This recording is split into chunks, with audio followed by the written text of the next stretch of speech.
Hi guys, and welcome back again. So this video is going to focus on the arpeggiator located down here. So the arpeggiator allows you to create arpeggios or sequences. And we can do this in different ways. First of all, we need to switch the arpeggiator on. We've just got a basic sawtooth way, but we're just going to focus really on the parameters. So let's keep the sound quite simple. So first of all, we can set the time of the arpeggiation. As you can see, we can do this in beat divisions. Like so. So you can play around with that. Put this back to 16th notes. And then we have the modes. Now these are quite important. We can play the notes in ascending order, starting with the lowest note. We can do the opposite, so we can go starting the highest note and then descending. You can hear there, we can do kind of alternate, so we go up and then we go down. And we can do up, down, 2, which is we're going to ascend and then descend note orders. So it's the opposite. Then we can go down and up. Down, up, 2. In this mode, we're descending, then ascending the notes, but the lower and upper notes are restarted when a change of direction occurs. We can do this in a random order. We can do it in the order the notes are pressed.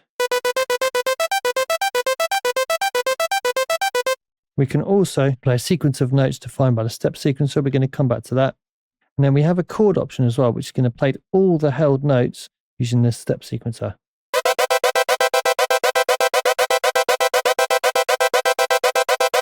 So we'll come back onto that. So we know on and off is going to engage this. Gate time is going to allow us to set the kind of length of the note. So it can be really tight, or can be a lot kind of longer and more held. We know about time. Swing allows us to swing this, so it adds a bit of groove. It can either be positive or negative. Let's try increasing it.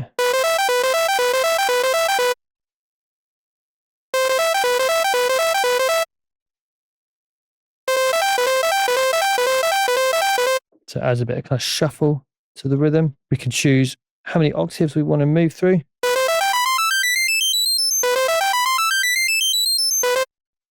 Quite cool. And then we have this velocity option here. We've got some different velocity modes. Now in key mode, each note in the arpeggio is going to use its own velocity value determined by the current MIDI note. And we have hold, which is all notes in the sequence take the velocity value of the last played MIDI note. And then we have some modes that relate to the step sequencer. So let's have a look at the step sequencer now. So if we put the mode to step, now we can use the step sequencer to determine pitches essentially. So let's make a kind of minor chord.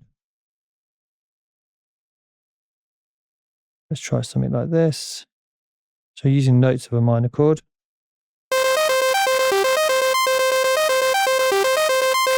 So that's the first thing we can do, is set a melody by transposing in semitones using these numbers. And what we can also do is choose to not have some steps audible, or to have some steps a little bit quieter to add a little bit of groove, or we can increase the volume. That is if velocity is set to step.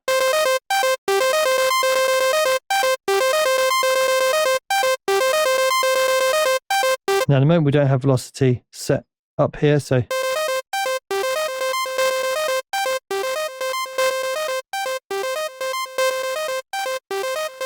can hear now that'll work.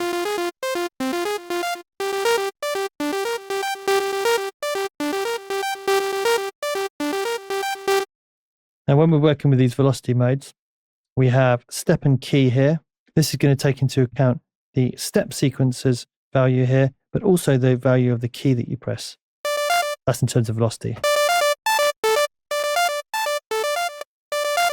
So if I play soft,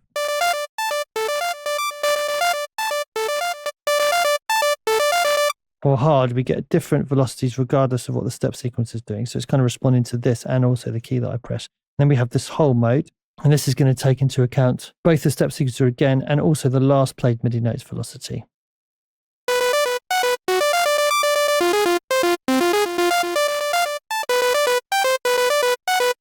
So just kind of a variation on that theme. The other modes here in terms of velocity is key, where it's going to take its value from the MIDI note. hold where it's going to take the value of the last played MIDI note as well. That's not in step mode. That's when we're using it as a traditional arpeggiator. Okay, so what else can we do here? We can actually glide between notes here.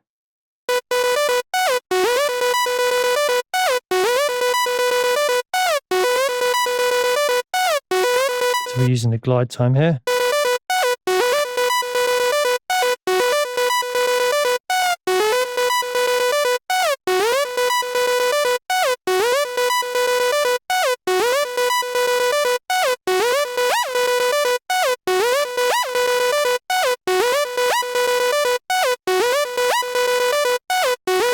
So basically connects those notes together, which can be quite interesting. Now also down here we have this end option. This means the sequence can be looped by setting an end value. So let's try this. So let's say we wanted to loop the first 5 steps.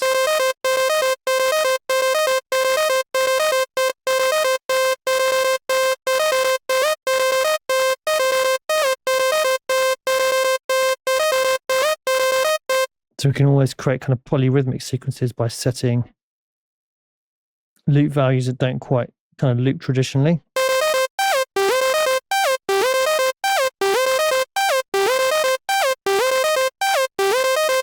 So yeah, you can use that to loop the envelope, or we can have no looping and it will just go all the way through to the end and then back round again. So no looping is not really strictly true because it is looping, it's just looping the whole sequence.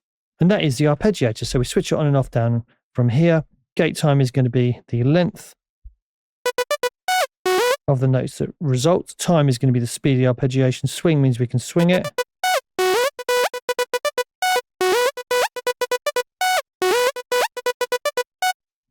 Now the different modes here allow us to play back things in different ways. As we know, we go up, down, up, down, up, down, 2. So we've got different variations on how we're going to play things back. Random, ordered, and then step if we want to use a step sequencer, and chord allows us to play back whole chords.